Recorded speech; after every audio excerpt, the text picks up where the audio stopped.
ବିରଜା ପଞ୍ଜିକା ଅନୁସାରେ ଆଜି ଜ୍ୟେଷ୍ଠ ମାସର 5 ଦିନ, ଇଂରାଜୀ ମଇ ମାସ 19 ତାରିଖ ସୋମବାର। ଆଜି ବିରଜା କ୍ଷେତ୍ରକୁ ସୂର୍ଯ୍ୟ ଉଦୟ ସମୟ 5 ଘଣ୍ଟା 7 ମିନିଟ୍ ବୃଷ ରାଶିରେ। ଆଜି ବିରଜା କ୍ଷେତ୍ରକୁ ସୂର୍ଯ୍ୟ ଅସ୍ତ ସମୟ 6 ଘଣ୍ଟା 15 ମିନିଟ୍ ବିଛା ରାଶିରେ। ଆଜିର ତିଥି ତୃତୀୟା ତିଥି ଅପରାହ୍ନ 5 ଘଣ୍ଟା 47 ମିନିଟ୍ ପର୍ଯ୍ୟନ୍ତ। ଆଜିର ନକ୍ଷତ୍ର ମୃଗଶିରା ନକ୍ଷତ୍ର ଦିବା 11 ଘଣ୍ଟା 41 ମିନିଟ୍ ପର୍ଯ୍ୟନ୍ତ। ଆଜିର ରାଶି ମିଥୁନ ଚନ୍ଦ୍ର 24 ଘଣ୍ଟା।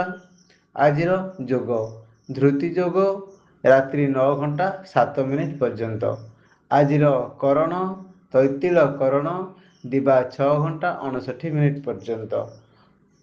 ଘାତ ଚନ୍ଦ୍ର କନ୍ୟା ରାଶିର ପୁଷ୍କର ଦୋଷ। ଆଜି ମୃତ ବ୍ୟକ୍ତିର 1 ପାଦ ପୁଷ୍କର ଦୋଷ। ଧନ୍ୟବାଦ।